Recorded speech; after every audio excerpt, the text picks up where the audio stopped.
But welcome on behalf of the Nonprofit CEO Roundtable, a group that has reconvened for the last 2 years or so now, coming together to save our board of directors a lot of money on mental health and therapy.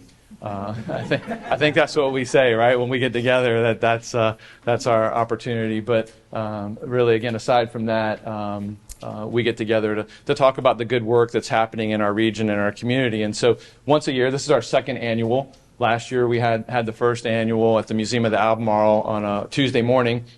You're going to be a part of our second annual Community Impact Report. Suggestion was made after last year's to, feed them and they will come. So they suggested we move it to a lunch. And so we've gathered here. Thank you, Ellen, for letting us use this space so that we're able to eat while we digest a lot of information that's going to be shared. We're going to have 14 agencies presenting information to you. So I know we advertise this as being 12 to 2. Those agencies are going to go through a lot of information very, very quickly. But rest assured, you've got printout, handout copies there that you can make notes on as the presentation unfolds. It's being videotaped. Thank you so much, Mike Martin with iCandy Digital. So that'll be archived and available. You can share it with other community leaders, your board of directors, etc. The information that's shared today. And ultimately also this entire PowerPoint, which is 35 megabytes, is going to be housed on a landing page that you can find on the United Way's website. Brian Gray with the Food Bank so graciously put together today's PowerPoint presentation and that web page. We're so thankful for that. But as I said, we're actually gathered to break bread while we digest a lot of information as well. So lunch is back there on the table with the red tablecloth right behind you. What I would encourage us to do is to go ahead and start fixing plates. If you wouldn't mind indulging me, in addition to being the executive director of your United Way, I happen to be a bivocational pastor. So if you'll allow me, I'd love to offer an invocation or blessing for this meal and this gathering. All right, let's bow our heads. Almighty and Heavenly Father, we thank you for the gift of this day, this opportunity to gather in this space. And Lord God, I just pray that you would grant a peace and a comfort to all the presenters. I know there's nerves and butterflies in stomachs, but Lord God, just give them the words that you would have them to share as we embark on digesting the information of the good work that's been happening in this community. Lord God, as we do gather in this space, we've gonna enjoy a meal, and we thank you for this opportunity to break bread. We thank you for the many hands that have prepared this food. We pray that it would nourish our bodies. And Lord God, as we gather to eat, that we be mindful of those in our community that are not so fortunate, which is a lot of what you'll hear about today in terms of the service of these agencies. So Lord God, I thank you for all that are gathered here, and just fill the space with your Holy Spirit. We ask all this in the blessed name of your Son, Jesus Christ. Amen. In the interest of your time, and trying to be cognizant of that and valuing that, I'll suggest that we'll get started. Is everybody good with that? And we're going alphabetically. So just so you know, there's no particular order in how we're going. And I would just ask that you would please be as respectful for those that are going later in the program as those at the beginning. But without further ado, there's a clicker up here. Ashley, if I could invite you to come forward. I understand Ashley's going to be presenting for the Albemarle Alliance for Children and Families. Yes, sir. Yep. Yeah, just click to the right. Yep. Awesome. Good morning, everyone.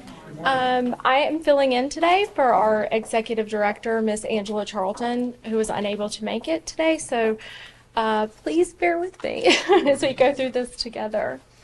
At our agency, our mission is to fiercely advocate for our children in the community by ensuring that every child feels supported, valued, and loved.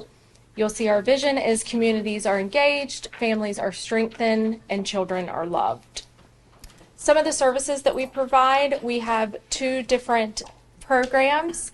One side is for families, the other side is for our child care providers, or our owners, teachers, daycare staff, if you will. Some of our parenting programs include nurturing parenting, Incredible Years, our Triple P, which is short for Positive Parenting Program, and Circle of Parents, which is a support group of parents of children with special needs.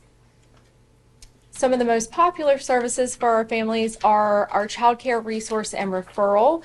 We provide free customized referrals for families searching for quality child care. And then we also help families pay for their child care for their children through our child care scholarship program.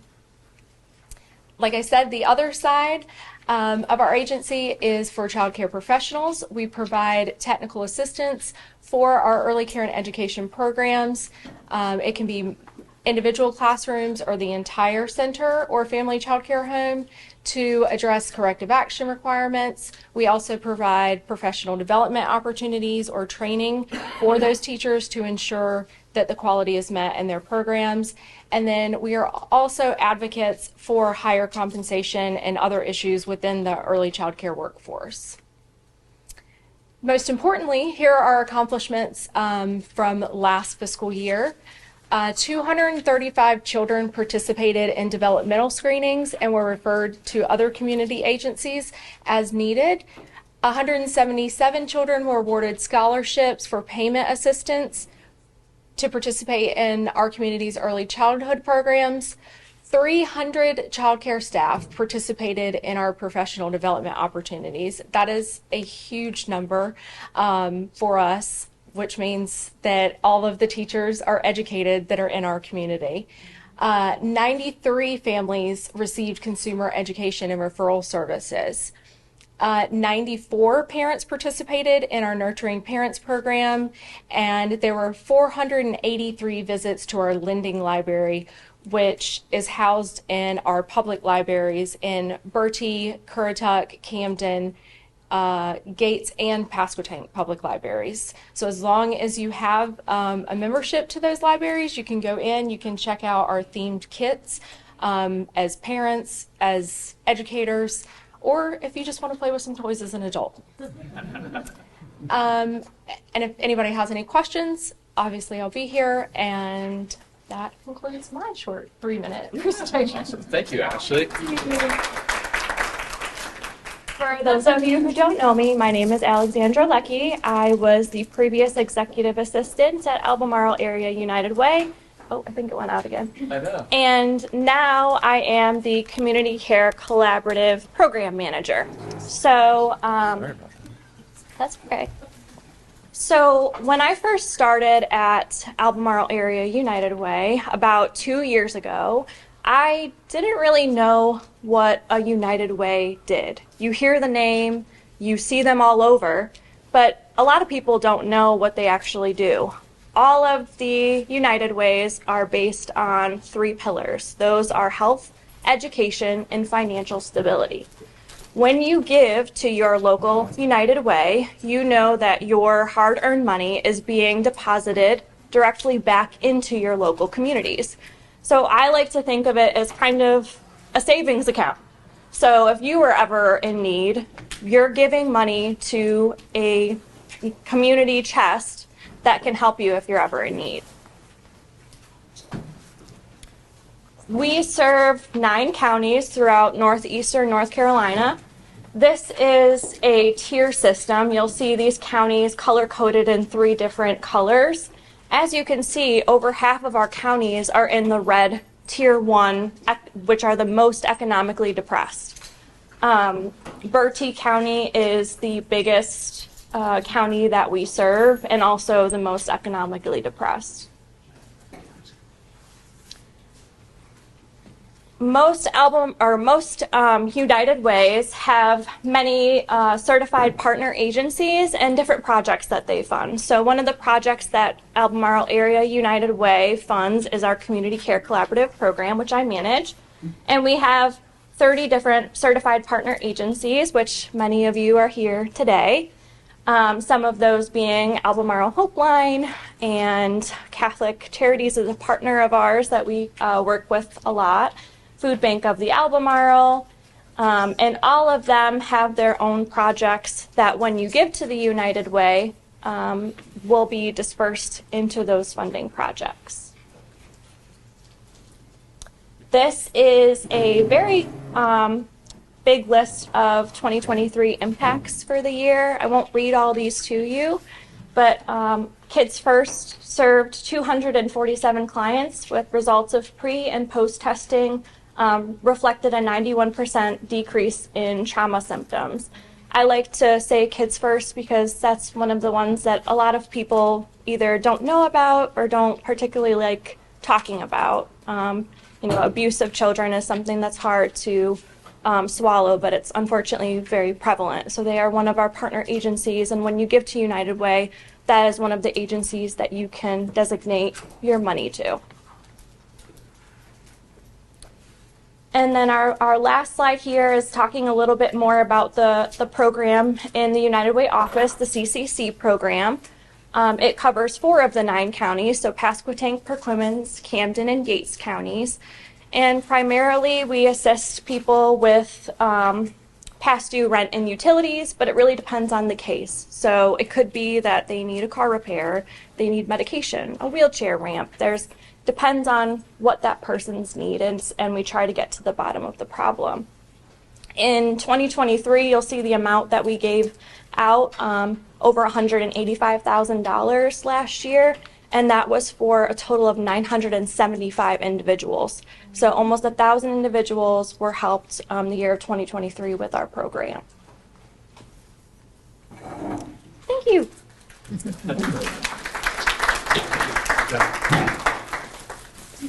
Next, Jane Snyder with Albemarle Family YMCA, if you wouldn't mind.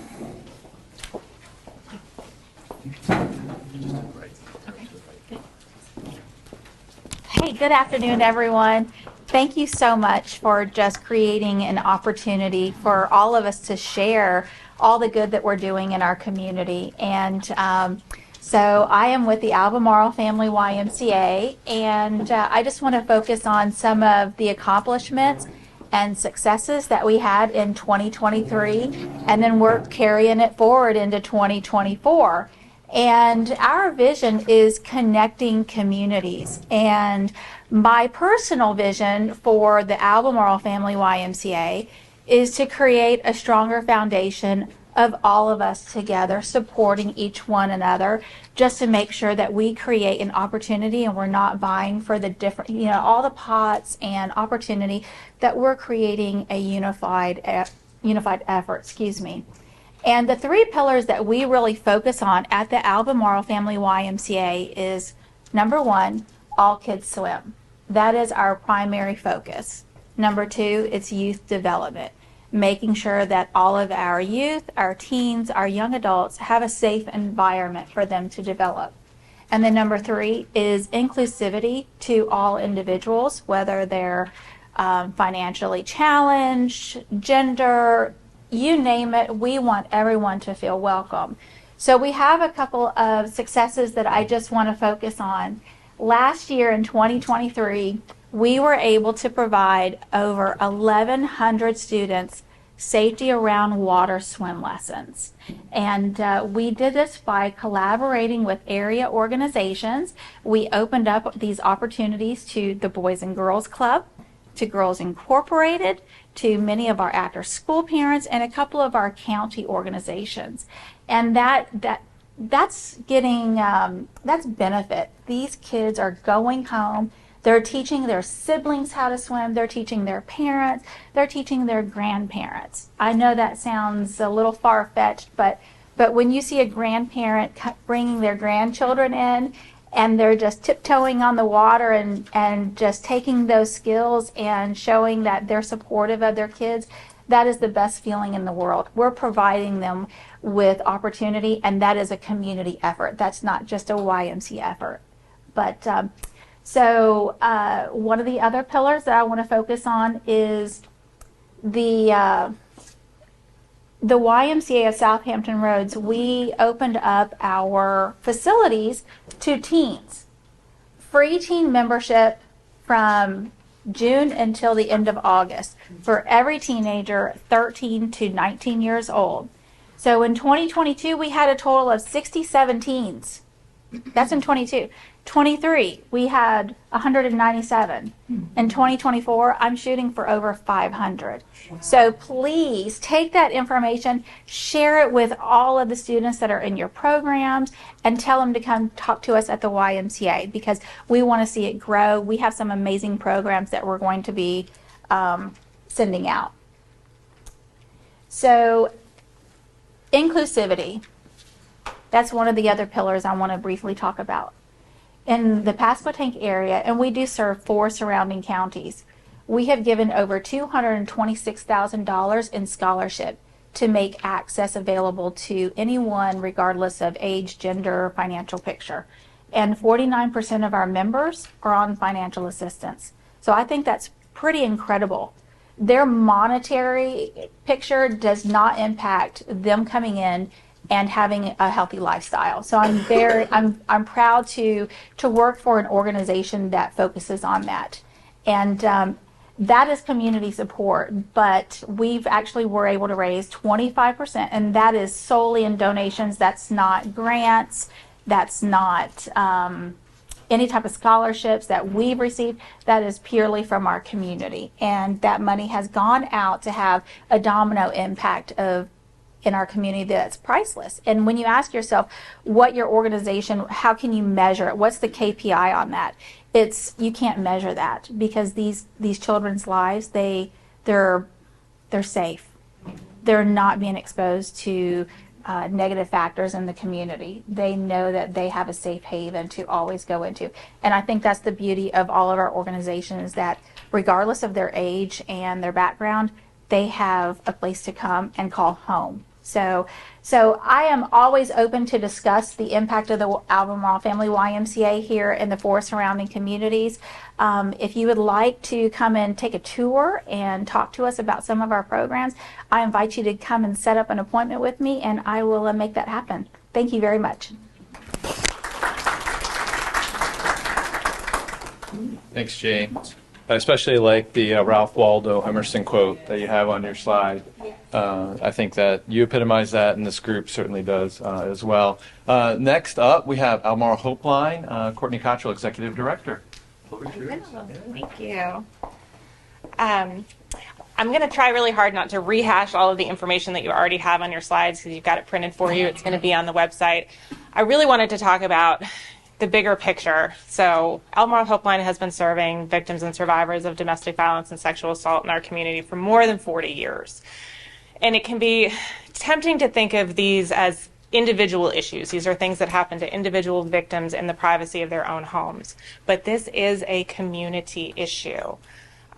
Domestic violence is one of the largest social determinants of health. Domestic violence is the leading cause of homelessness among women and children in the United States, and we know that that is an increasing problem for our community. Those who have been exposed to domestic violence, particularly children, have larger mental health needs. They struggle in school. There's obviously a strain on the criminal justice system related to this. So it's not just getting that person well. It is about making our community stronger. Obviously, there's been an increase in community violence over the last decade in Elizabeth City. We cannot address violence within our communities if we do not address violence within our homes. So I do have some statistics here. For those of you who were here last year, I shared that we had a 35% increase in the demand for our services, and we were really hoping that that was a fluke, and it was not. We actually surpassed that again this year. I do like to think when we are busier, it's because more people know that our services are available, and perhaps we've reduced the stigma of reaching out for help. So it's bittersweet when we're busy, so to speak. We have grown a lot over the 40 years that we've been in existence, from a crisis-only organization to one that really provides long-term supportive services to not just keep victims immediately safe, but to rebuild their lives, to help their permanent health and well-being, and to break that generational cycle of violence. Children who are exposed to domestic violence are more likely to become victims or perpetrators as adults, and we want to reduce that number drastically. This year's been a struggle, I think, for a lot of nonprofits. I've got some volunteer hour figures here, and they're kind of sad. It's hard to get people to show up to a paid job these days, let alone find volunteers. And at the same time, our survivors need more. We are giving out more financial assistance, helping people pay first and last on their house, helping put gas in their car so they can start a job before they get paid, buying them their first set of uniforms, things like that, to give them that step up so that they can start over. Most of our survivors are starting over from scratch. And in this economy, that is not an easy thing to do. Have a couple of quotes here from the survivors that we've served. We've really tried to lean in so hard over the past couple of years into prevention work, into outreach to the community to make sure that everyone knows that our services are available and nobody is suffering just because they don't know where to turn. We've started some specialized Hispanic outreach. All of our services are available in both English and Spanish. We started a transitional housing program this year. We are trying so hard to grow and address these root causes. I tell everybody that I meet that I want to be unemployed very badly. Unfortunately, the bottom is about to fall out. Victim services providers like Hopeline, like Kids First, all across the nation are facing a huge, huge funding cut. We have been able to rely on funds from the Victims of Crime Act, the Crime Victims Fund, for decades. And that fund, through no fault of anybody that receives money from it, is drying up by 40% in the next year. So right when I feel like we're on the cusp of really solving this issue, all of these things might begin to go away. And I do not want to go back to a crisis-only organization. Less than 4% of our entire budget comes from local government funding. We do a lot with very little and have a huge impact on the community. So for all of the organizations that you're going to hear from today, I want you to kind of think about what would life be like in our community if these services didn't exist. Part of the target audience for today was our local governance commissioners, local representatives, and they have a lot of responsibility to the community when they think about infrastructure, which makes us think about things like roads and utilities. But the agencies that you hear from today, we are the human infrastructure of this community. We are the ones supporting all of the people that live within it. And I think everybody that lives here has a responsibility to think about how can they help? How can they contribute to any one of these causes in a way that makes sure that we're all here, that we're all able to not just do that crisis work, but the things that are actually going to make our community stronger. I'm so sorry if I went over my time. Thank you all for being here.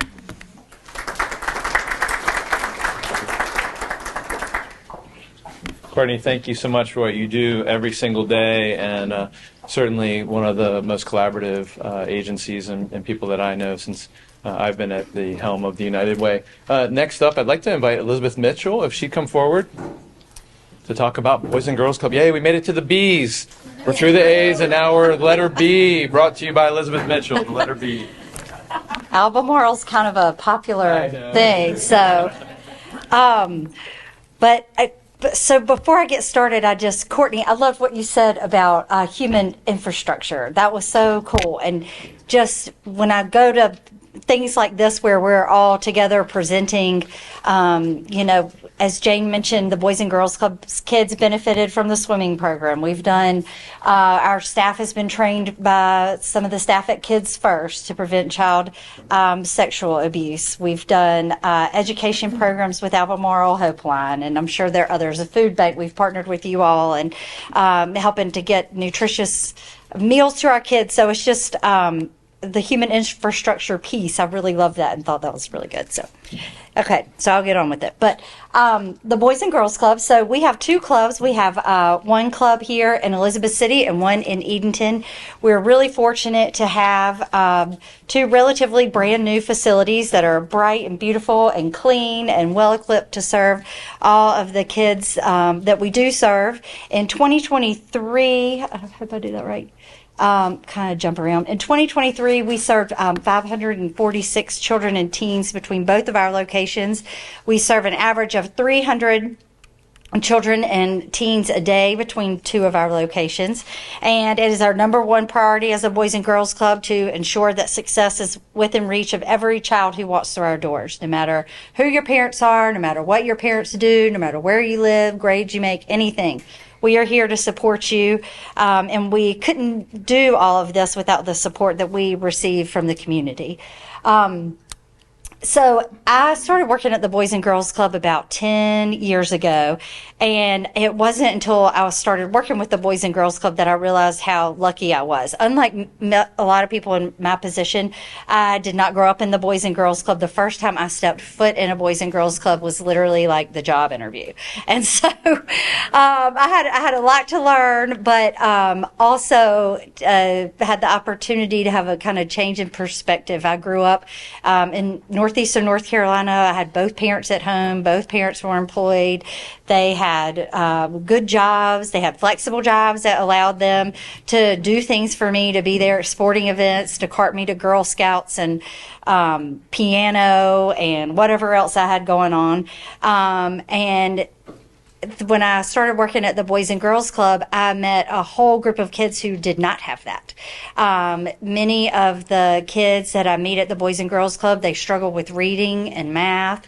They are often shuffled from home to home. One night they're being picked up by their grandparents. The next night they're being picked up by an aunt. And just a really overall lack of stability in their lives. But I've fallen in love with an organization that is the Boys and Girls Club that believes that every child deserves the opportunities that I had growing up. And that's what the Boys and Girls Club is all about, is providing a safe, consistent, supportive environment where kids can feel comfortable. Just yesterday, I was talking to this little fella, and he looked up at me and he said, "Can I tell you something?" And I said, "Sure." And he said, "Well, I saw my dad hit my mom, and then my mom hit him right between the eyes, and then the police came, and my parents were taken to jail, and we had to go live with my brother, and I had to go live with a family member." And he was just talking about this like he was telling me about the weather. And I just thought, oh my gosh, and they're new club members, so I haven't really gotten a chance to know his family, but hope to be able to get to know him and connect him with some of the other things that we've been talking about here. But just, some of the things that the kids see are just no one should see in their home. And that's why I believe so strongly in what the Boys and Girls Club does for kids and families in our community.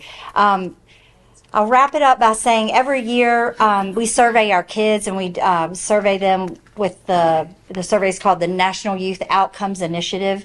Some of the results are that 97% of the kids report that they expect to graduate high school on time with a plan for the future.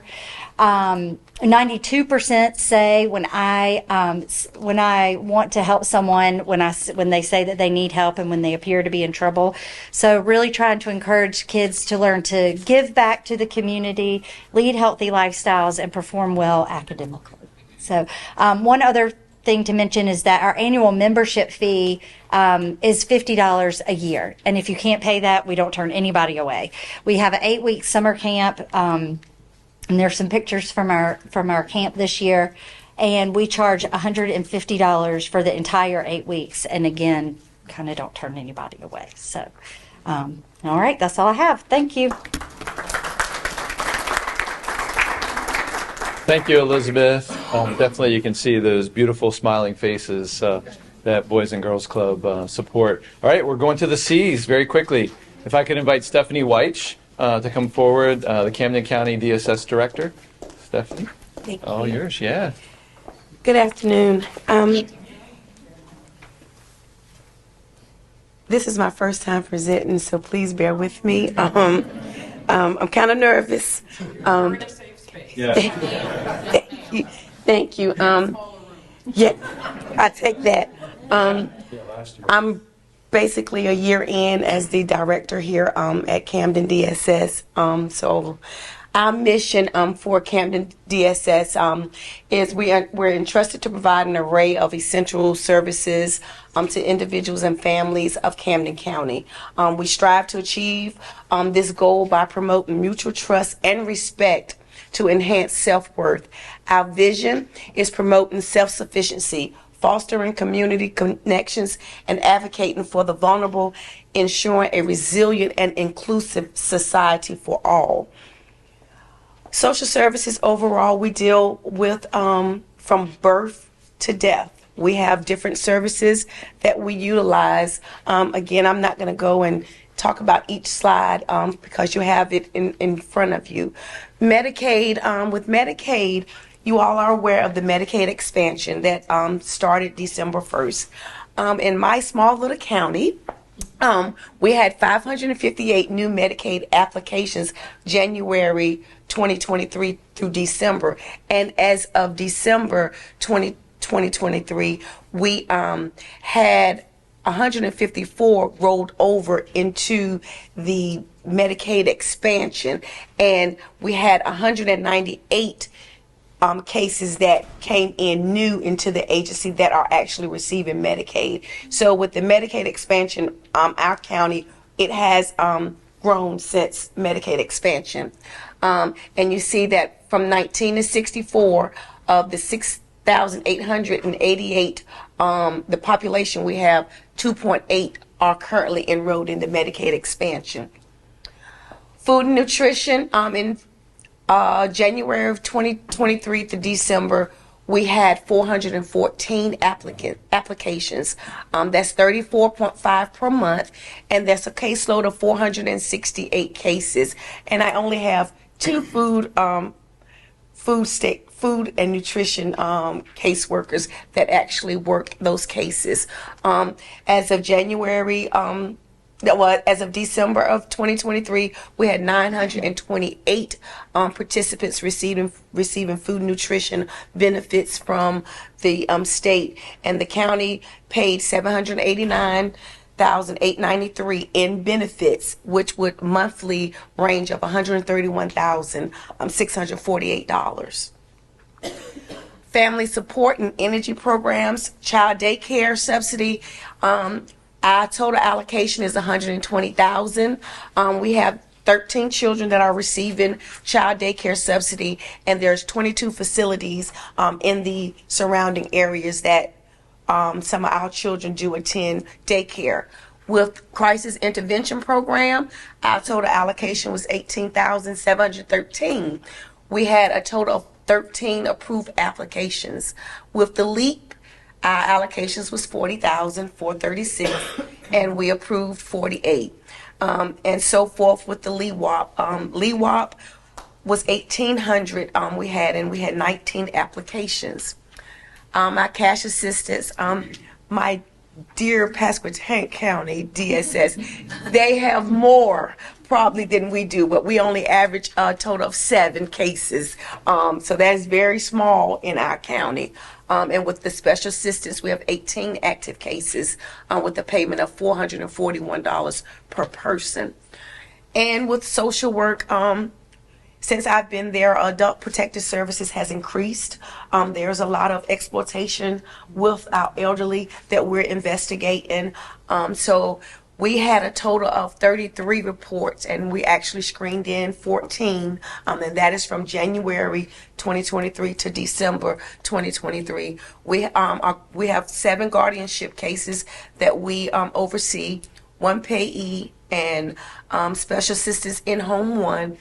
Child Protective Services, we had 126, and we screened in 76. That amount tripled from what it was before I came to the agency. Permanency planning, which is your foster care, and we average only 5.58 children in DSS custody. Right now, we only have 1 right now, and that's it.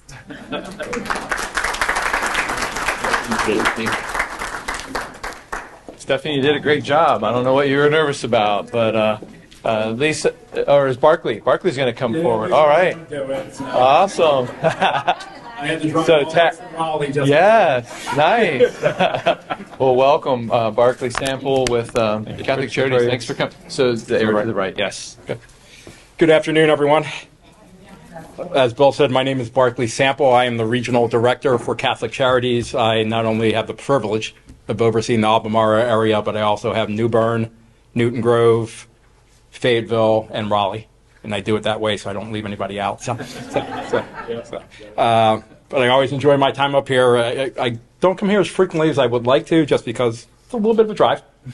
But I always enjoy my time coming up here. And again, although I'm the one presenting today, the real rock star of Catholic Charities in Albemarle is Lisa Higgins. So, Lisa, if you can wave. I'm sure almost all of you in this room know her, and if you don't, you should. I know just through our work here, she refers a lot of folks out to the services that you guys provide, and I know a lot of you refer folks over to us for the services that we provide. So, I mean, I'm not going to bore you. In fact, I'm not a big slide guy, so I did 2. I did realize I probably should have blown that map up to give you a little bit more information about the 13 counties in our catchment area. Basically, we go up to the North Carolina state line. We go almost as far west as Greenville, and then we wrap around the water and then kind of serve the mid-coast. I promise next year for the slide, I will actually blow that map up and have the name of all 13 counties on it. But We're familiar with the area. But I'm pretty sure any place that you go, I think the only place, I think the food bank does 15 counties, so they do 2 counties that we don't do. But I think we're in the catchment area for everybody else, so please feel free to reach out to us. Just real quickly, Catholic Charities as a whole has been around. We're celebrating our 125th year this year. We started in 1899. What I probably should have done, and I will have again for next time, is how long we've been up in this area, because I know that doesn't date back to the beginning. But we've been in this area, as I said, I've been here for going on my 5th year now with Catholic Charities, and Lisa's been here since 2015, and she's been serving exclusively in this area. So she's, is it 9 years yet, or it'll be 9 years this year? This year it'll be 9 years. So she's very well established here in the area, and again, she's got a lot of institutional knowledge. So at Catholic Charities, our mission is to provide help to our brothers and sisters who are in need, to alleviate the effects of poverty and create solutions to help transform their lives. And that's really the work that we try to do each and every day with the folks not only that we're working with and that we can assist directly, but the folks that we refer out for the services we don't provide. Just real quickly, just boring you with some numbers. Last year we served 330 families, which consisted of 846 family members within that 13 catchment county area. And we do that through our 3 services. We do both rent and utility assistance, and we also do electronic food cards. We service folks up to 200% over the federal poverty level, which unfortunately catches and covers a lot of people in this area. Someone, and I apologize for not giving you credit earlier, but one of the taglines I also use when I talk to people and give these kind of talks is, I would love to also put myself out of a job. I would happily do something else. I've been in the nonprofit space for about 20 years, but for about 20 years before that, I worked in the for-profit space, and I would happily return to it if there wasn't a need for the service that not only we provide, but all of you provide as well.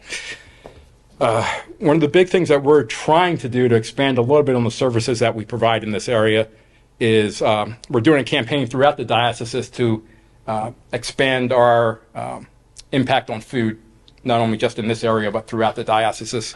We're engaging in a program where we're trying to do 3 things. We're trying to increase folks' accessibility to food, make food sustainable for folks, and have an educational component to not only provide more healthy food, but to teach people what those foods are, what to do with it, how it benefits them, just to get better health outcomes and better social determinants of life outcomes.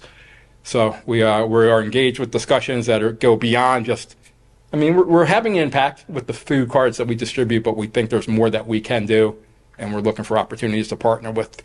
We're having conversations, and we've had conversations with Liz at the food bank to try to see how we can partner in ways where we can do more than just give somebody a food card, but to give somebody the opportunity to get some real healthy, nutritious food, and again, really change people's relationship with food, and then the impacts that's going to have with them throughout the area.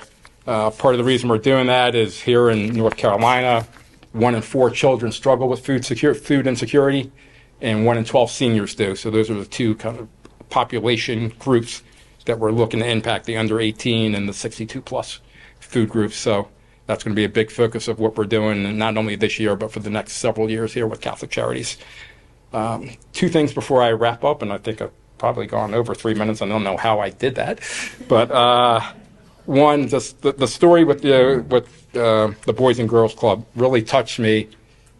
Just that, even though that boy was part of a new family, the fact that he felt comfortable enough to say things to you that even a lot of adults won't share, much less kids. Maybe that was part of the reason he was comfortable sharing it, because he probably didn't know that he shouldn't have shared it, or most people don't share it. But that was just the fact that you have that kind of impact on children where they feel safe enough and brave enough that they can tell a story like that. And in closing, I want to say thank you to Bill, Alexandra, and the team, aside for our own internal funding from the Bishop's Annual Appeal and other things that we do at Catholic Charities. Our next biggest supporter is the United Way, so their collaboration with us, helping support the things that we're doing here, and then your collaboration with them, supporting them so they can in turn support us. Really appreciate it. Thank you for your time today. Appreciate it, Barkley. Thank you so much. Yeah, it truly takes a village. That's one of the things that I really like about this group, the collaboration. So thank you for making the trek, Barkley, and sharing. Next, I'd like to invite Jane Elfring to come forward. She's with Habitat for Humanity, but you've got wonderful information to share, I'm sure. So please, yeah. Okay. A good thing, I guess, is that I don't have all these kinds of numbers that everybody else has, because, if we put somebody in a house, we're not going to be putting them in another house. So our numbers are not really huge. Our mission is to make sure that people have simple, decent, affordable housing. So we don't build houses for people, we build houses with people. And we try to make sure that everything in them is basic, but it's what they need. We are currently doing a new construction over on Hemlock Street. If you want to come by, you can see that. It's right when you turn on to Hemlock Street. And a few years ago, we had identified the fact that there were an awful lot of older, low-income people in Pasquotank County who had homes that needed repairs. And they really just didn't have the resources to be able to do that. We received a number of grants, and we have started to work on home repairs. This past year, we did 2. We did 2 the previous year. So we have really been upping that program. This year, the first one that we did was for a veteran. His wife had died, and there were lots of issues in the family, including the fact that one of his kids had to have a kidney transplant. So he just did not have the resources to be able to do the work on this house. Now, our program caps these repairs at $5,000, and the homeowner is supposed to pay no more than $500 toward the repairs, so that they do have some skin in the game there. But obviously, when we got over to his house, his roof needed to be totally replaced. I mean, stripped down to the sheathing. That was well over the $5,000. So with the various partnerships that we had, we got a new roof donated for him. So we were also then able to repair the flooring in his house that had rotted, and get him a new hot water heater, and do a lot of other things. Then right toward the end of the year, we had another individual who had an HVAC issue, and we were able to go ahead and get him a new HVAC so that they had a warm house for Christmas. We are an all-volunteer Habitat affiliate, which is really kind of rare in the Habitat world. So when everybody talks about trying to get volunteers, I mean, I'm out there scrambling constantly, because my work crew is like average age 60 and up. Yeah, a few years ago, I was telling everybody we were the Medicare work crew, because every single person who was out there hammering was receiving Medicare. So then we got a few younger people So we dropped it down to about 60. But those few volunteers have donated over 300 hours this year, and our board, which I remind them all the time, is definitely a working board. They donated about 1,200 hours this past year to keep our affiliate running. I have to talk about the partnerships that we have, because we certainly work with United Way, the Community Care Collaborative. We work with Berea Baptist Church for their construction ministry when somebody needs to have a ramp installed. Atlantic Mobility to try to put in the handicapped accessible things in houses, because these repairs are also supposed to help people age in place. So we try to do everything we can to help with that.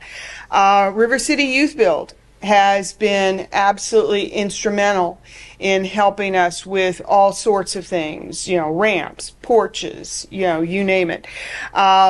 Knights of Columbus helps us out, and MOAA, which is the Military Organization of America, and they got us a grant last year, which has also helped with some of our vets for various things. So we really are upping the work that we're doing. I would really hope this year we've got, I think, 6 repair projects in the works, and we're getting ready to send out our visiting team to talk to the people about those, and we would love to have more volunteers.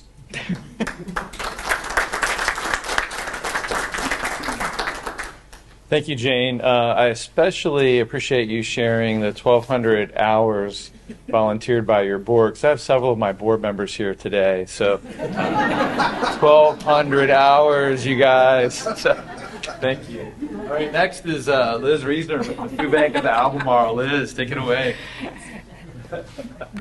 What a wonderful opportunity to listen to each and every one of my peers talk about the great services that are being provided here in our community and the collaboration that we all do. I just have to say thank you for that, before I even start.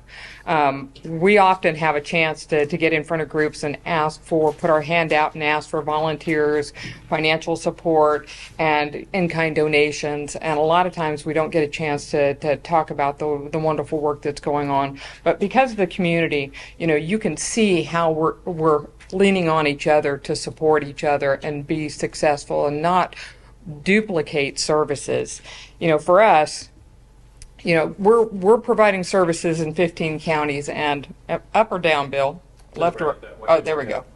And for the Food Bank of the Albemarle, we provide services that are government programs, the government commodity program called TFAP, the Commodity Supplemental Food Program for seniors. We provide services to mobile food pantries where pantries don't exist, the brick and mortar pantries.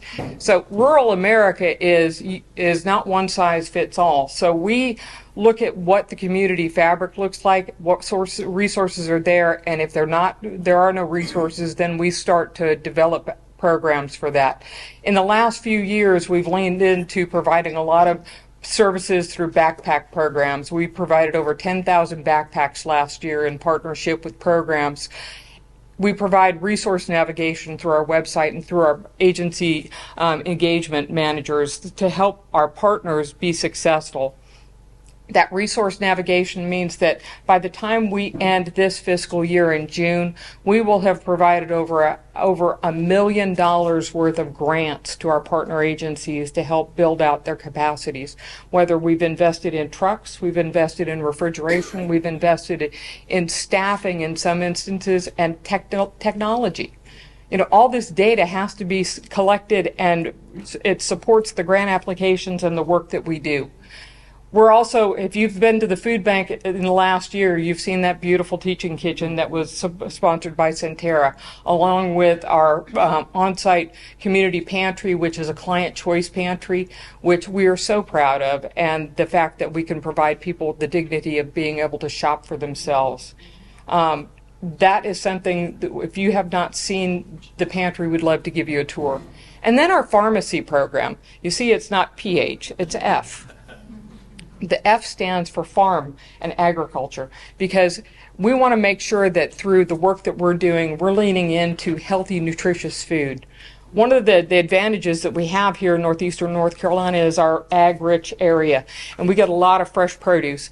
56% of the 8 million pounds we'll distribute this year is going to be fresh, perishable produce. And we leaned into that heavily in the last couple of years, because when we talk to our neighbors who are seeking food assistance, they prioritize produce and fresh fruits and vegetables as their number one need because it's so expensive. And the other thing that they prioritized was lean proteins. So we wanted to make sure that we're providing those healthy food options and not having to provide, and I know we all love our soda pop and we love our nabs and we love our chips, but 90% of the food that we're distributing is going to have high nutritional quality and value, so that we're not compounding chronic health problems. This is a map of our partner agencies, whether they be backpack programs, youth programs. Our mobile pantries are the red locations, school pantries, our school partnerships, senior centers, and school soup kitchens. And you can see we're populated throughout our 15 county service territory, but when you live over here in Englehart, look how far it is to get to the next pantry or to the services. If that pantry is only open the second Saturday of the month from 10 to 1, what do? Especially if you don't have transportation. So my team and I are looking at strategies that are going to help build capacity for our partner agencies, and that's why we're putting trucks on the road with our partner agencies so that we can enable them. I don't want miles on food. I want that food to be at its optimal freshness by the time it lands on somebody's plate. And in order to do that, we need to take the time out of the equation so that food winds up on their plate in a timely manner. This last year, we distributed 7.7 million pounds of food with an estimated value of $19.6 million. That is crazy. That is an astronomical number. But food is expensive. In the last year, how much are you paying for groceries? I know my grocery bill has gone up, and I haven't changed anything. We serve an average of 11,000 to 12,000 households a month, every month.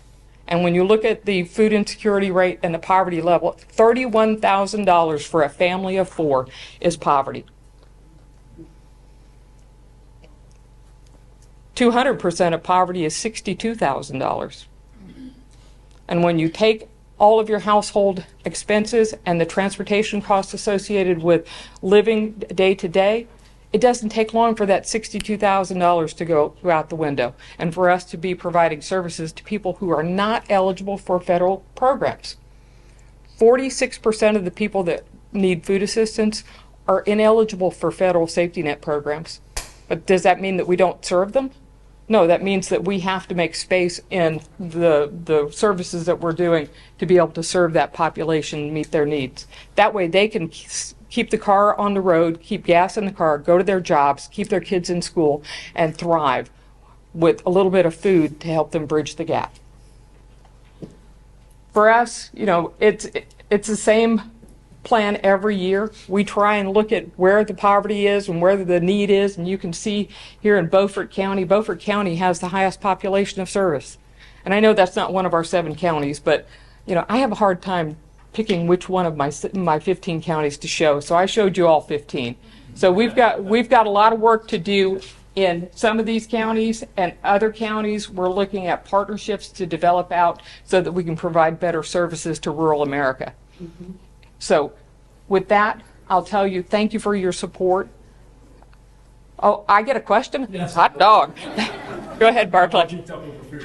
Yes, so Beaufort County, I know there's a branch of the food bank down there. There is no branch of the food bank of the Albemarle anywhere. Not of Albemarle, the food bank of Central and Eastern North Carolina. Not in Beaufort County. No. That is one of our sister food banks. They are in Greenville, which is not my service territory. I'd happily take it over if they'd give it to me, but they... No, but I know Central and Eastern has a branch in Craven County. Yes. So do they not serve Beaufort too, or no? Or both So- serving Beaufort County? For us, the way that our partnership agreement and our contract is set up with Feeding America, we serve our community with Beaufort County. We ask that our partner agencies restrict access, or we agree that a partner program is going to serve dually. So it's just a matter of collaboration.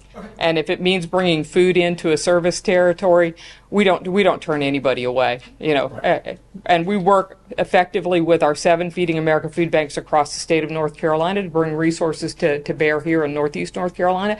If we have white potatoes and onions to share, we share them with our friends in the western part of the state, so that when they have apples, they share them with us, and it provides that great variety for our neighbors who need food assistance. So, thank you for the opportunity to come up and talk to you a little bit about what we do.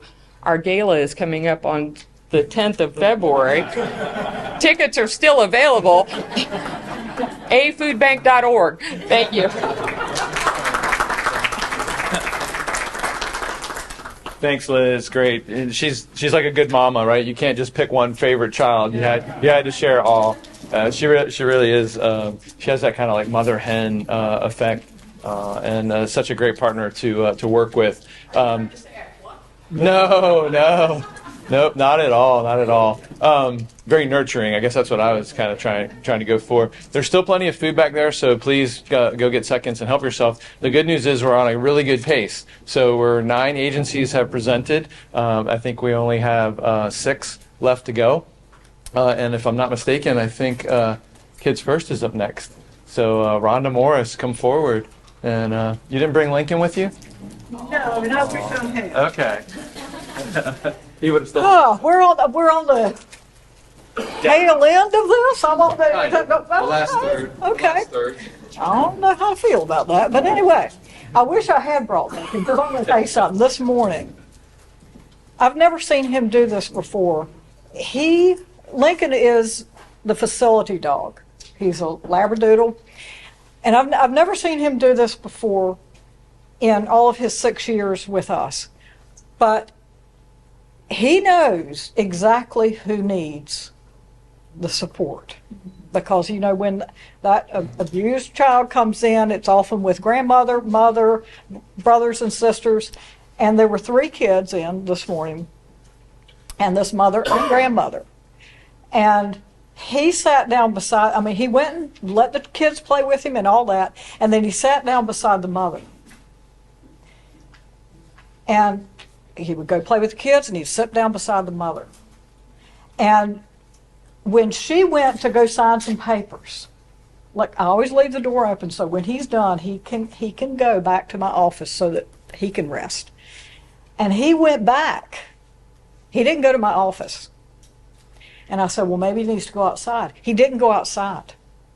He didn't go to the kitchen to check out the trash. He didn't go. He was looking for that mother. He was looking for her, and I have never in 6 years seen him. He knew that need was so strong. And when she came back out, she said, he just knows, doesn't he? Yes, he just knows. So he's one of our servants. He is truly a servant. Kids First, you have all this, and I've said it a million times, so most of you know this, what we do.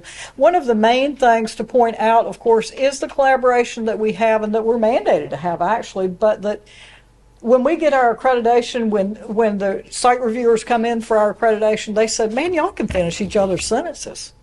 Y'all don't have to force. This is not force. Y'all are like family. And we are.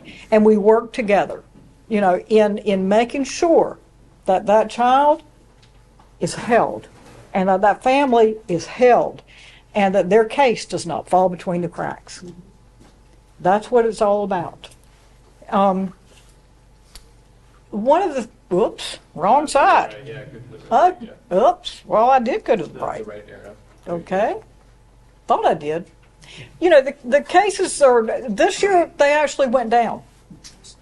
But it's because we had to cut some teams out of our in-home program. So it's not really good in that respect.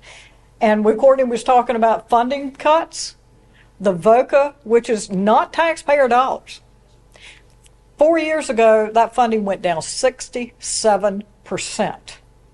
And when she's talking about 40% coming up in the next year, that's 40% after that initial 67% cut.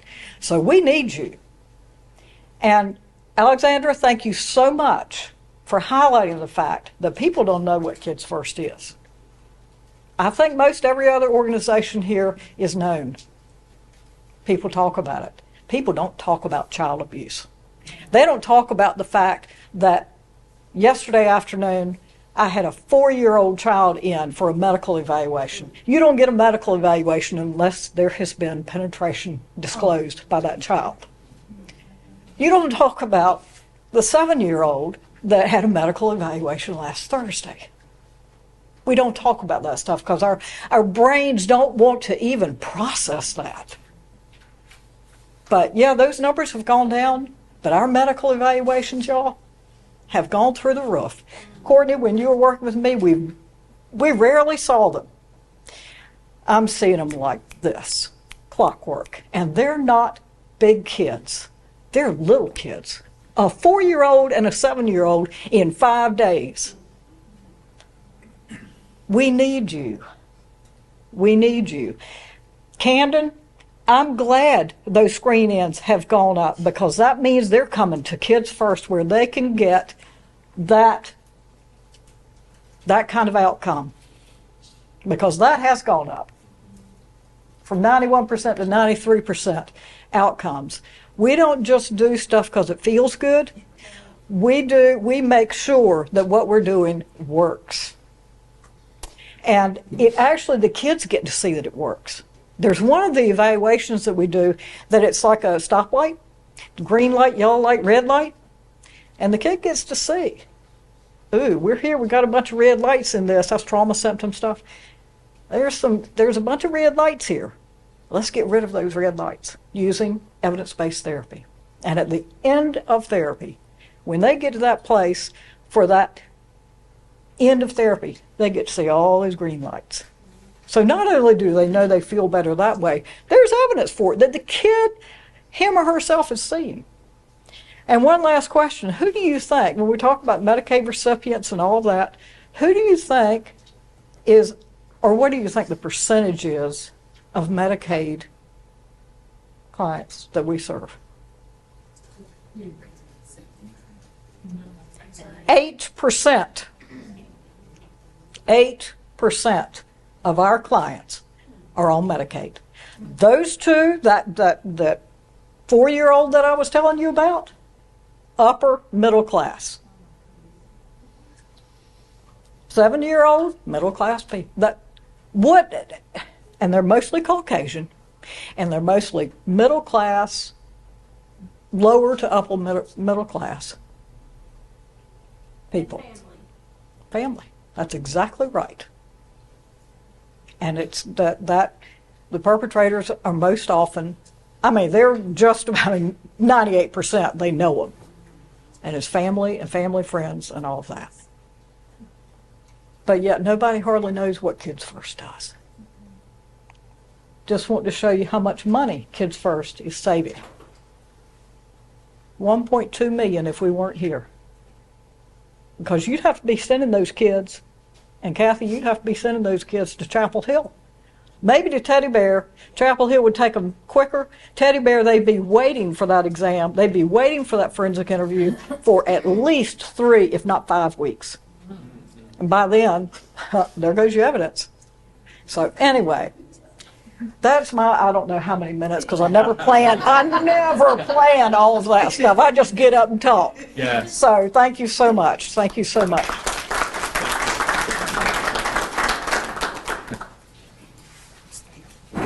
So up next is our hostess, Ellen, with the Cooperative Extension Center, which is where we're meeting today. So thank you for allowing us to be in this space. Absolutely. The floor is yours. So I'm going to go ahead and apologize right now. My slides are too small for you to read. I'm going to talk longer than I'm supposed to, and I'm all teared up because of Rhonda's presentation, so I apologize. As Bill said, I'm Ellen Owens, and I am the County Extension Director with North Carolina Cooperative Extension here in Pasquotank County. I'm going to go ahead to our next slide, which shows our mission.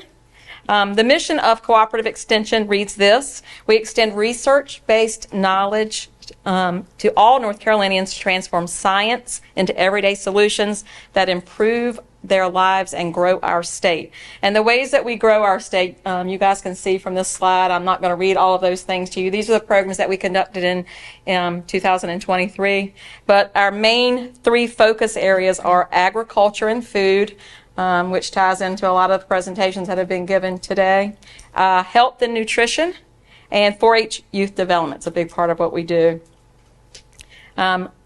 I think I can say that Cooperative Extension is probably the best kept secret in North Carolina, because I don't care how many people I talk to. I've been involved in this agency since I was 28 years old, and there are still people out there who said, "What is that?"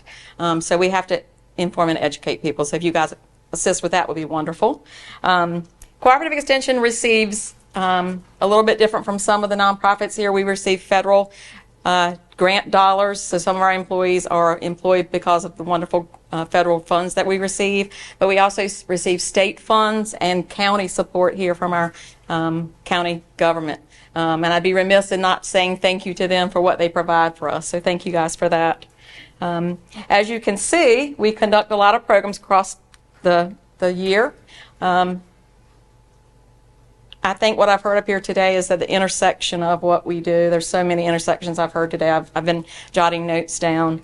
Couldn't do this without the support and the collaboration that we do with all the agencies here. Be glad to answer any questions when I'm done as well, you guys. So this is a little bit of what we accomplished for the year.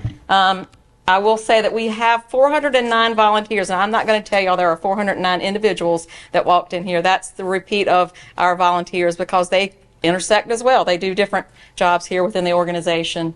They contributed 1,894 hours. Client contacts made by our volunteers that act on our behalf, 3,278. So that equates to a dollar value of $50,736 if those people had to be paid for what services they provide for us. Some additional program impacts: 452 meetings or events were held by our 6 staff members here at the agency. 5,995 client contacts. We received $32,000 from grants that we applied for, and thanks to some of you, I know Bill his organization has helped with that, as well as many others. We have provided 633 certification hours. That's typically for our farm population to receive the ability to apply pesticides and that kind of thing. And then finally, we saved Medicare beneficiaries $398,896. One of my favorite jobs that I do, because those people come in here and are pitiful, frankly. They need some assistance with that. Big deal. I listed all the partners that we work with throughout the year, and you see there's many of them.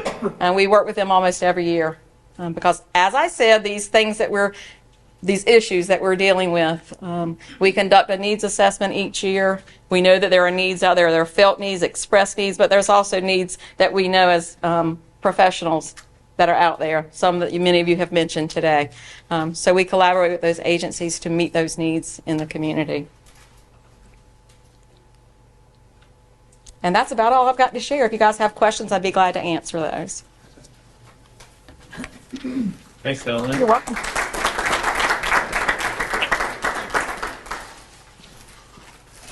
You kind of took me back to Forrest Gump movie there. That's all I have to say about that.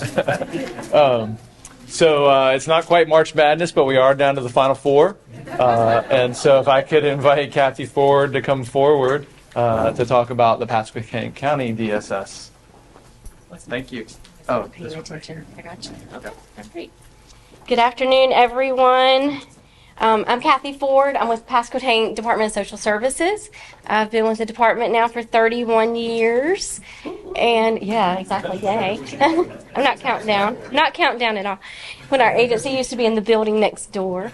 Anyway, our mission is to foster personal responsibility, improve the quality of life, and protect our vulnerable citizens. Some of our numbers, our numbers within our department are very fluid. So what we have today may change tomorrow, whether that's because somebody's come in or whether their case terminated, whatever the situation may be, they're very fluid. So as of the end of December, we had in our community, it was just less than 12,000 individuals who were receiving Medicaid services. So that's almost 30% of our population in Pasquotank who receive Medicaid services or received Medicaid. My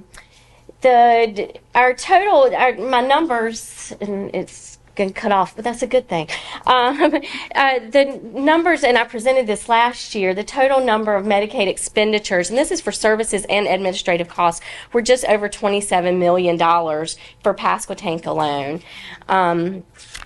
In addition to that, through our public assistance programs, we've got our food nutrition services program, and we have just over 8,000 individuals who receive food and nutrition services benefits. In addition to that, which is, I didn't realize that was cut off too. Sorry about that.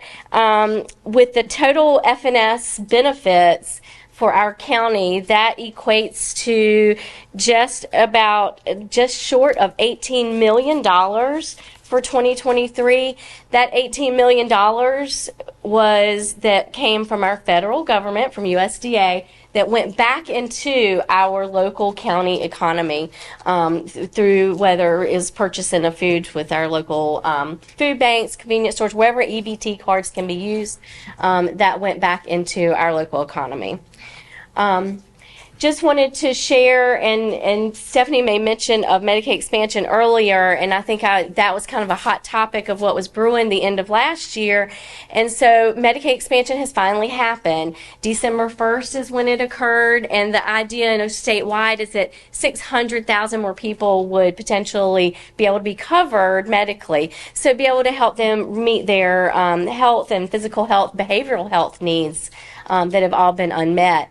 So far, what we have seen and what I've starred and indicated here, just within our fourth quarter, October, November, December, we doubled almost our applications for and family and children's Medicaid, because that's kind of where expansion has fallen within our county, is right there in between those services. So we also saw an increase in our food and nutrition services cases as well. So I've made marks with the errors just to indicate that there's either been a slight decrease or slight increase in apps and applications and caseloads. But what I anticipate, and I don't know that we have a really true number, because it can be up to 45 days to fully process some of these Medicaid cases. So we may see that number continue to double and continue to rise in our family and children's Medicaid unit. Whoops, I forgot about energy. Oh, gosh. Energy. We are consumed with energy programs during this time of the year. It actually hits us in summer, hits us again in winter. And our group has processed almost 2,000 energy applications, that being through either a crisis intervention program or a low-income energy assistance program. So collectively, almost $1 million is what this totals, that has come into our community, that has helped and gone to pay vendors to help keep utilities on, lights on, heat. Really, it's to address heating and cooling emergencies, but in essence, keeps lights on as well. Unfortunately, and what's so frustrating is that oftentimes they're still at risk for disconnect, still at risk for having no utilities. And we know how that can impact individuals, not just with not having a light on, but it impacts your ability to cook and to feed and to get those healthy meals and to prepare the vegetables and the lean proteins as you'd like to. And it affects kids, and they're not ready for school the next day. It affects so many different things. But it's unfortunate that almost $1 million can go into that, and we still come out with the same result. So that can be very frustrating. Stephanie made mention, and from Camden made mention about the low-income energy water assistance program. it had its own acronym. I didn't include that this year, in part because our leaders, our state leaders, because we're supervised by Division of Health and Human Services and Division of Social Services, they decided that program was not as fruitful as anticipated, and so that program did end. Also through our Family Support Services unit, which also includes our Administration of Energy, we are still seeing in our Work First program, we're still serving about 108 individuals. The majority of the cases in our Work First program, the premise is to help them and get them employed so they don't have to be dependent on our services. However, there's just always a lot of issues and barriers that prevent individuals, and sometimes it might be that they have a disability. They're waiting on that disability check. But in order to receive a minimal stipend of what might be $181 per month, that's not going to help take care of a child. I think the facade and the false sense that welfare departments give out checks, and it just doesn't work that way. So in that program by itself, Work First program, it was just less than $140,000 that went out in benefits. So impressively and thankfully, in our child care subsidy program, the administration of that program, we have seen this year's allocation was $2.4 million. So it was just over $400,000 more in our allocation this year from last year. Unfortunately, and I only mentioned 20 licensed providers, we have more licensed providers in our community than that, but who are enrolled in able to accept subsidy benefits. We have 20 in Pasquotank. In addition to that, we're seeing a huge creep, and when we go back to child care, we don't have a wait list. We went through a period of time where we maintained a wait list, unfortunately, and that's not happening right now. So if you meet the income eligibility criteria, we can try to help you. In adult services, we're seeing an increase in our adult protective services reports, and you can see our guardianship numbers holding steady at doubling our children. And what that means is we've got, North Carolina, I think what the latest I've heard is the gray wave, and we have more and more older individuals in North Carolina than we have children under 18. And so with this, we're seeing more individuals that we are responsible for ensuring their care, safety, and protection because they have no one else to do it, and they lack capacity, or they've been deemed to be incompetent by our clerk of court, and so we then have to ensure that they have a place to meet their needs. And then currently, as of the end of the year, we had 23 children in the legal custody of the department, only a couple licensed foster homes, and we've got a few kids, 2 or 3, I believe it is, in our 18 to 21 foster care program to try to help them to bridge that gap as they transition into adulthood and hopefully don't become part of all this statistic all over again. So that is us in a nutshell. I also want to say, and I don't think there's any agency that hasn't gone before me and that won't go after me, that without the services that you all provide, we would not be able to do what we do. We made mention about, I think it was Liz made mention earlier, if you don't meet those income limits, then they will still serve you. If you don't meet those income limits for our department, we can't serve you. We can't fudge the numbers. Federal oversight and state oversight means you have them in your office very frequently, monitoring your cases and going over it with a fine-tooth comb. We can't fudge those numbers. If it says look at your gross income, we look at gross income.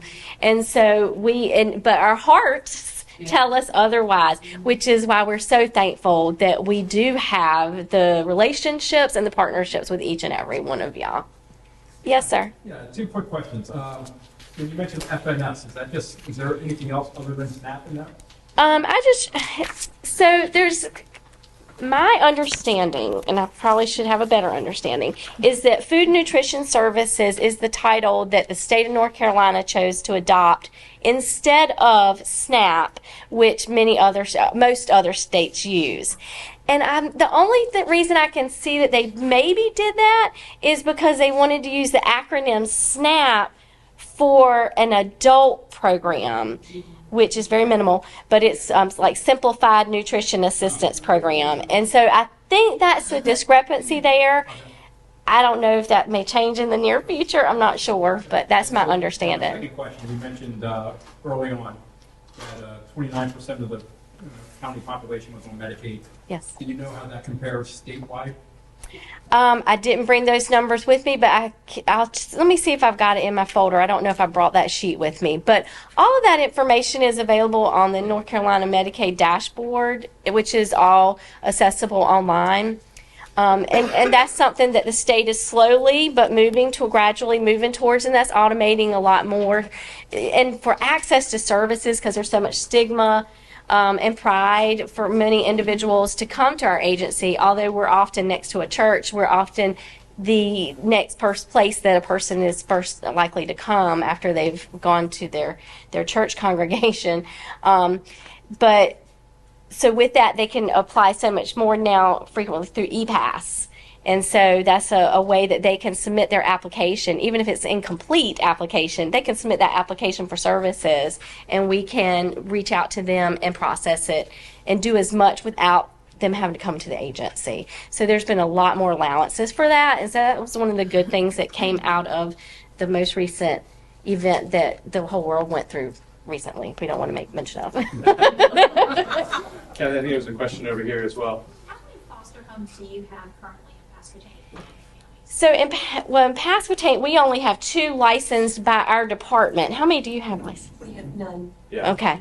But there are other family foster homes, some of which may be therapeutic, and therapeutic where they offer a higher level of care for juveniles who may have behavioral health needs.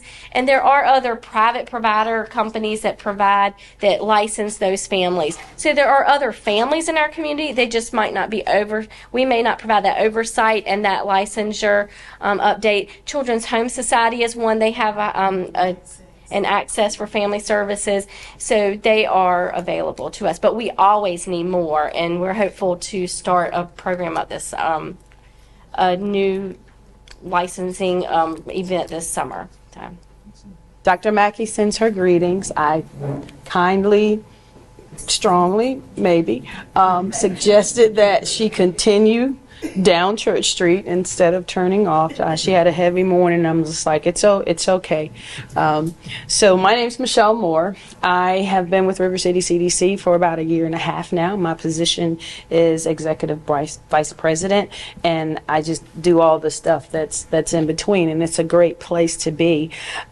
First, River City, our organization has been in existence since 1990. We are 34 years in this year, and that is all because of Dr. Lenora Jarvis Mackey. I always take those seconds to say, she gives me a floor to stand on, those broad shoulders, instead of me having to look up at a glass ceiling, that she has provided a platform in this community that is to be honored. So just, on camera, thank you again, and for all this great work that you do. River City CDC, our mission is to strengthen communities and to improve the quality of life for residents in Elizabeth City as well as northeastern North Carolina. Again, we're founded in 1990, and it provides services and support for programs and initiatives such as affordable housing, economic and workforce development, health and wellness, cultural awareness, as well as youth empowerment. Our reach, we have an 11-county reach, which includes Camden, Chowan, Currituck, Gates, Hertford, Hyde, Pasquotank, Perquimans, Washington, and Terrell counties. So this first slide, first I wanted to say, this is a disclaimer. You have facts, and we've been giving everyone facts here, and you know that facts change. And then there's the truth, which we all know the truths that we live with, truths like Ms. Rhonda was talking about. But truth also, it brings freedom. So when we look at this total 1.8 million number, that is a place where I'm going to show you a true picture. For our housing development, last year, $818,000. And I'm going to save the picture for last because it's big and very important. Our housing counseling, we have one housing counselor, and she's part-time, and she does an amazing job. You know, for that program, $320,000. Let me tell you what that encompassed. We were able to help families save 21 homes through foreclosure prevention. And that was throughout this region. Gates County was 2, Pasquotank 8, Perquimans 2, Camden 3, Dare, Currituck, and Chirwan 1, and Washington County it was 2 people. So there's a reach for that. The program also handled rent and utility assistance. We were able to lock arms with United Way top part of last year with help from the city, and to provide rental and utility assistance, which is still needed, so desperately needed. There's also first-time home buyers education courses. Quarterly we host a first-time home buyer education workshop, and you know that program, someone could be in it from 3 months even up to 18 months. It just depends on where they are in the process of buying a home. We had 25 clients last year, and that encompasses credit repair, budgeting, and the mortgage approval process. 4 clients obtained mortgages, mortgage funding from USDA, and just glad to say that one of the clients in the program is working on the completion of a house with Habitat for Humanity this time. So that was, you know, it was just like, it's just full circle, the things that happen. The temporary shelter, let's see, do I want to go there? Yes. When we look at the homelessness, the events that happened last week, they gathered some great data, and I was told that, you know, homelessness came up in all these meetings. I went to the last, which was a culmination of the program, but homelessness didn't make it on that agenda. And it's talked about, or I was in my office working, and it was one of the sunny days last week, and 2 people were walking by, and the female said, "Oh, it's such a pretty day, it's warm." And the male said, "Yes, it'll be a better night for the homeless." And it happens. It's here. We have a wait list of about 45 I'm going to just say households. And within the list, there's another list, because there's a wait list and there are priorities within the list. And then for some of the funding, you have to be HUD homeless. That's truly an inhabitable place. That's not you sleeping at your aunt's or on someone's couch. With this program, we provide temporary shelter, and we have provided it in the form of motel stays. Up until latter part of last year, we were able to purchase 318 South Hughes Boulevard. And Courtney went just like that. And you know what, Courtney? It's that one response to where I hear people, I've been in meetings, you know, the homeless, oh, I just don't know what we can do. And I'm looking at, there are things that we can do, because ones that are fleeing from domestic violence, they're immediately homeless in that aspect, may not be able to go back. But we do have a building, and we received a grant that was able to take care of that. In the homelessness program, we provided services, emergency shelter, rapid rehousing, homeless prevention. Now let me give you the truth. About $400,000 of that $800,000 was COVID funds that have dried up. That Brook River is dry. It's a desert right now on our side, but people are still calling. People are still calling, and there's still such a need. The Mary Walker House is a homeless facility for youth that attend Youthville. Community development, I think I'm just going to hit on a couple of things here. This organization was founded on the affordable housing. We're a certified HUD housing counselor, and the Renaissance, which is Renaissance Commons. Dr. Mackey and the team developed 17 single-family homes in a 48-unit senior living facility. And I told her, I said, we own the plans of that. We can just duplicate it. We don't have to buy some more plans and redesign some homes. But there's been no vacancy, especially in the 48 units with the senior housing. It stays full, unfortunately. My mother was your first resident. Okay. That is awesome. Back in 2003. those things you think about, you said back in 2003, and it's still there. Our partners for community development, the Mosaic Group is our partner with Renaissance Commons, the Trade Training Center, our partner with Centerra. Golden Leaf also gave the initial funding for that building. And then there's the Juneteenth celebration. $489,000. Now, these figures are pretty, I can say they're pretty stable. Youth development, we have the River City Youth Bill, AmeriCorps, and Second Chance. And they all come in this circle because they're all about service. They're all about empowering youth, and we call them opportunity youth. And, just as people aren't as inclined now to work, kids aren't as inclined to go to school either.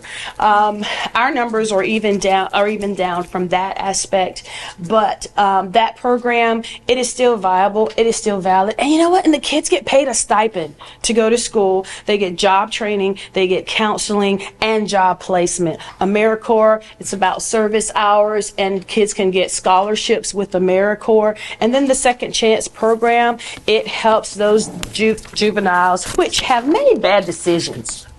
And they just need another opportunity. And the great thing is that the restitution payments went down this year, and that's good. That means there were less damages.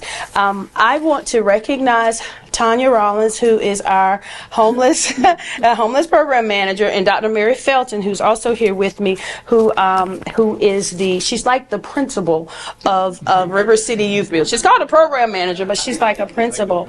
Yeah, she's like a principal. But I just like to say, and I'm just going to swing back to this homeless piece. That building does not solve the problem, because the people that are on the street, maybe 5 of them will be able to enter into that building, because you have to be case conference. This is almost, you have to be vetted. So it's not a clean sweep. It is a temporary shelter, and we need more, but we're here starting this process. And I just want to say thank you to everyone. Thank you to our partners, the people that hold me up and give me a hug. I really appreciate you. Yes, sir. So a couple questions. How many units in that building, and how long do you allow folks to stay in a transition? We will be able to house at least 10, and that's where we're going to start, and up to 24. There are 2 sides to the building, male, female, families. What's the second question? How many? How long? Okay, it's in 30-day increments. Now, this is temporary housing. This is not transitional housing. It is congregate stay, but there are walls. There are rooms that are in here. And that's why I say, someone just wandering in or coming into the county, they can't just come and stay the night, because we have to go through the process because of part of the funding. Prayerfully, that will change so we can have less stringent, guidelines around that. So when you say, I'm sorry. So when you say it's congregate living, so are they dorm rooms, or what's? You could say they're dorm rooms. They will have bunk beds, 2 on each side. Now, the right side, the rooms are larger, and that will be the side that we use for the men, so we can have 3 sets of 2. So 6 in those 3 rooms, and 2, there are 3 rooms on the opposite side as well, but those will have 2. We are at an impasse with a sprinkler system right now.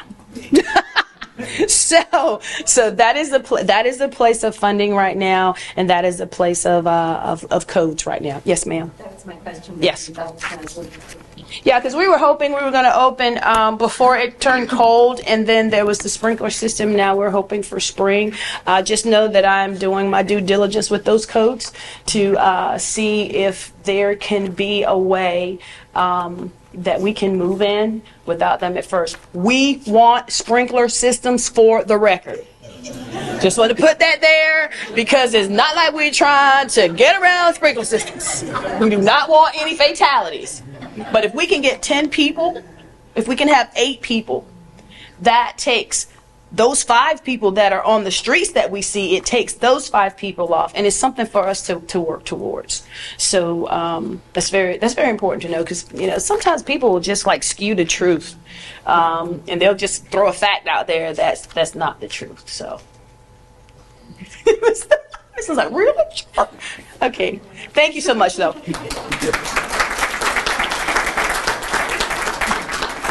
Thank you so much, Michelle. Yeah, kind of actually, even on that point, in terms of hearing updated information like this, many of us knowing this was going to be an emergency shelter, our understanding was it was going to be an overnight stay. You'd have to leave the next morning and then come back and check in the next night.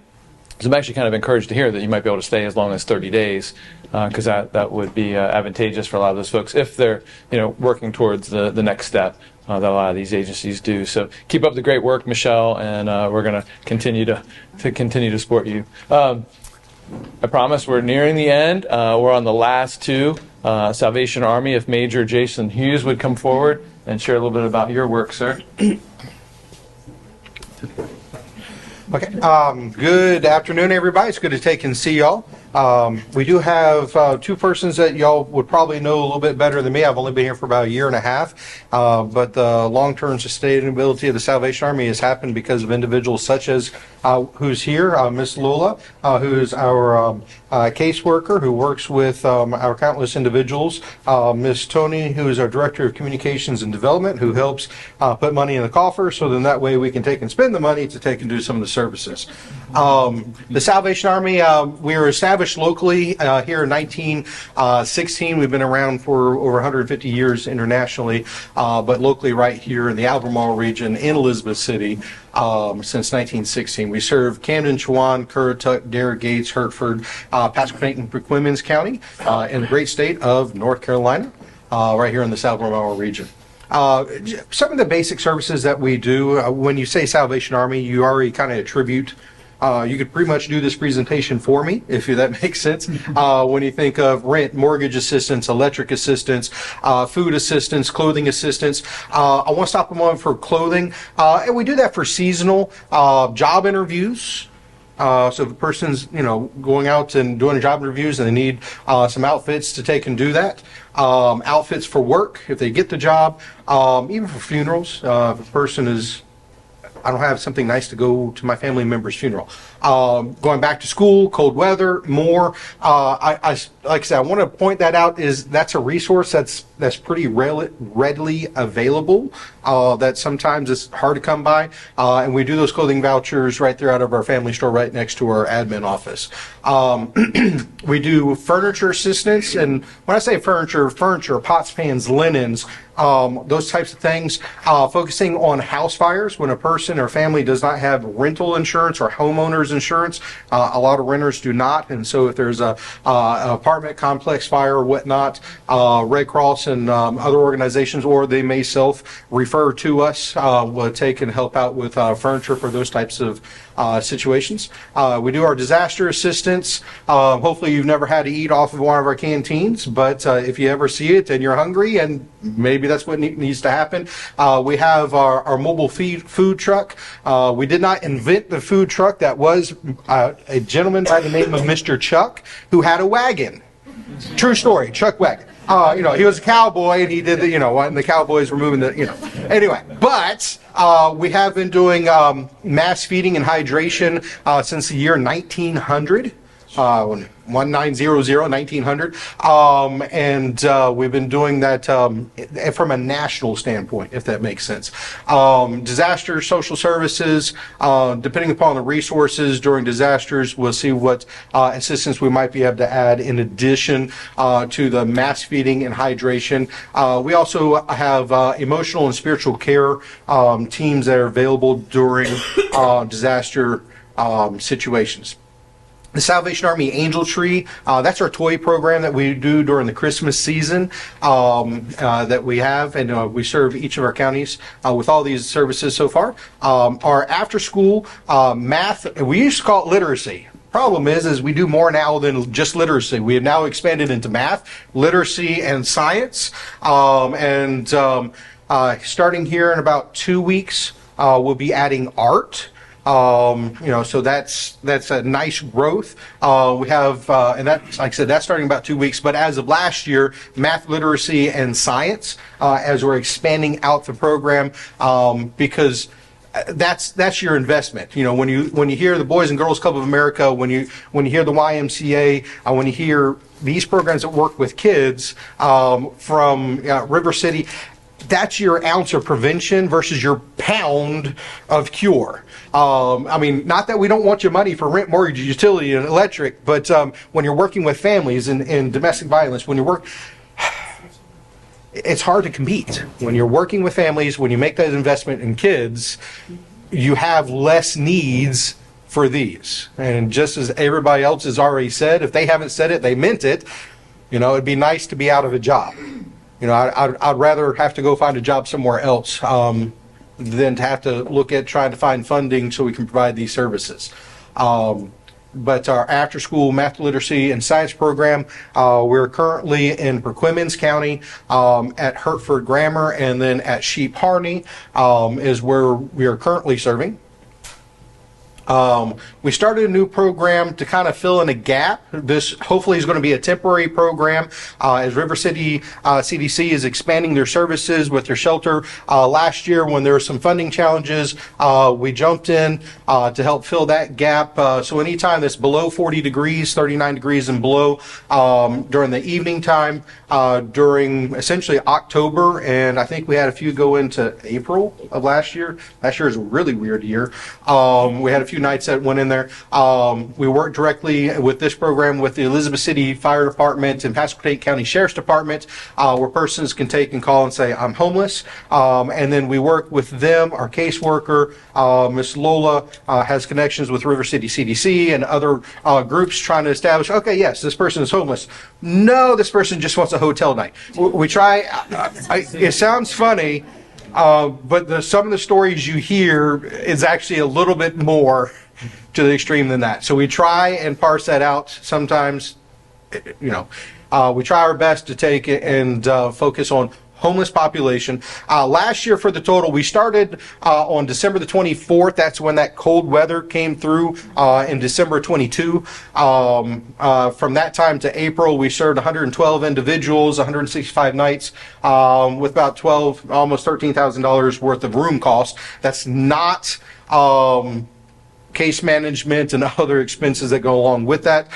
This year we started in October. In other words, as soon as the temperatures start getting to 39 degrees and below at nighttime, we started the program. So far, and again, this is as of last week, 126 individuals, 201 nights, over $17,000, and again, just over $5,000 between the cost for case management and other support to make this happen. Hopefully, this is going to be a temporary solution as sprinkler systems come through. This will not, there'll probably still be some gap, but hopefully, those numbers will shrink down. So this is a stopgap. That's one of the focuses that we want y'all to hear is with the nonprofits, we try and partner because the more efficient I can be, that allows others to be more efficient. And it's about the partnerships because there's no agency that can do everything. There's some amazing agencies that do a whole lot of stinking things, and you can quote me on that, whole lot of stinking things, but a whole lot of things. But the truth is there's too many gaps. And allowing us to try and look at some of those gaps. And sometimes it's a temporary gap fill. And sometimes, once things get up, sometimes somebody needs 1 or 2 nights, not a 30 night. So that gap may still be there, but the numeric value may go down, if that makes sense. So we'll see how that goes and continues. Again, through this partnership. Last year, we served over 28,000 individuals through our programs. The program expenses, that wasn't $900,000 in social services, but in all because one of the things that we wanted to take and show is what is the footprint of the nonprofits? So we spent the majority of $900,000+ in this region. Now that's just us. That's not including the other. Anybody do the math? I think we're up to $30 million. Your nonprofits, and I know I'm preaching a lot to the choir here, but your nonprofits are making an investment in individuals, and into the economy of this area. That's critical. And so when we're hearing a 40% cut for critical services, that's going to cost more than 40%. That they can do it for 40% in the nonprofit world. not knocking governmental, but when you do that, it's going to cost a lot more than that missing 40%. Now, we have some great groups that are working, state, county, again, not knocking any governmental, but when you have the nonprofits that can focus and specialize, you can make a big difference. And so just again, a little bit of our footprint for serving this last year. Anybody have any questions? Okay, thank you.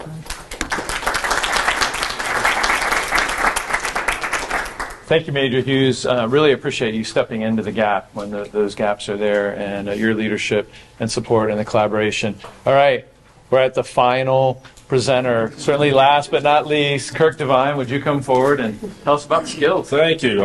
I'm probably the most popular guy in here right now, the last one. Kirk Devine, I'm the Executive Director of Skills Incorporated. We've been around since 1982. Our mission is to provide services to the disabled population, focusing on employment to help people increase their level of independence and make a better life for themselves. We provide vocational evaluation services, employee development services, community employment, benefits counseling for those who are receiving benefits, and also work certification. Covers 7 counties in Northeast North Carolina. We do it a little bit different than a lot of nonprofits. We don't focus on fundraising and volunteers. We run businesses. We try to create businesses to create jobs. We're looking for a competitive, integrated work environment with people with disabilities working alongside people without disabilities. Here's our current business lines. We are Ability One federal contractor. We provide the janitorial services at the Coast Guard base. We provide community janitorial services to churches, town offices, places like that. We make survey stakes, just what we called a stop growing up. Just wood stake with a sharp point. We're shipping those from Florida to Maryland right now. Also, we do pallets, shipping crates, and our newest business line, Moe's OBX Skeeter Beater, which is an insect repellent that's been developed here, was donated to us, went out of business because of COVID. They couldn't get the alcohol that it takes to produce this. So Williams Somerauer generously donated that, so we're going to get that back on the shelves. So really excited about that. Why do we focus on disability employment? 78.7% of people with disabilities are unemployed, okay, nationwide. The average cost of public benefits per person is a little over $47,000 per year.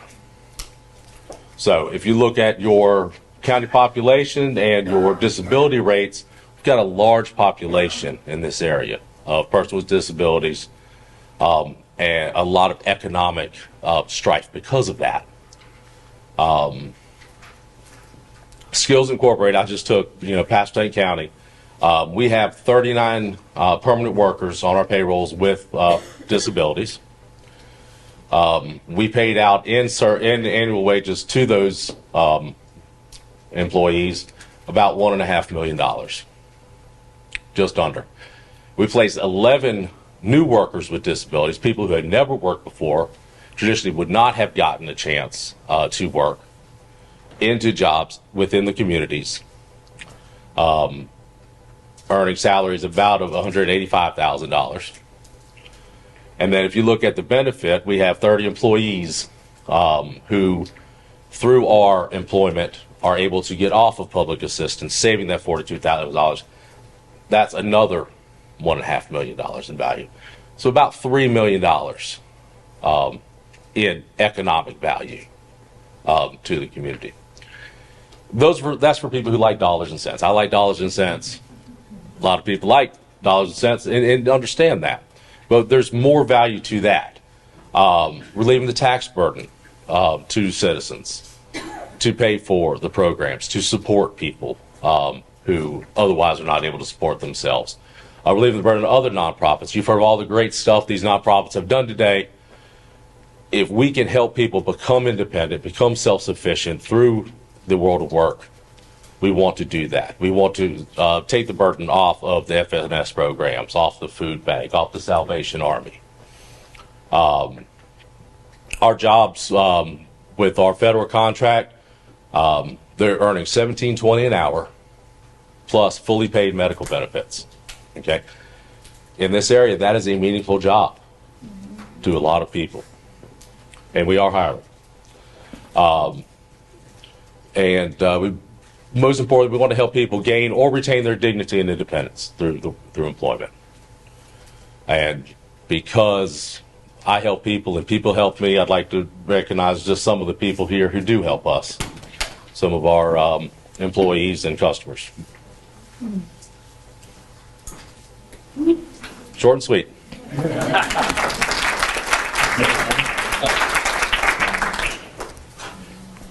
Well, friends, we've shared a lot today. First and foremost, you are in a room full of humble servant leaders who don't often toot their own horn, and that's kind of what the purpose of today, in a way, is when we birthed this last year, to share collectively the impact, the human infrastructure, to use Courtney's vernacular that was emphasized a couple of times.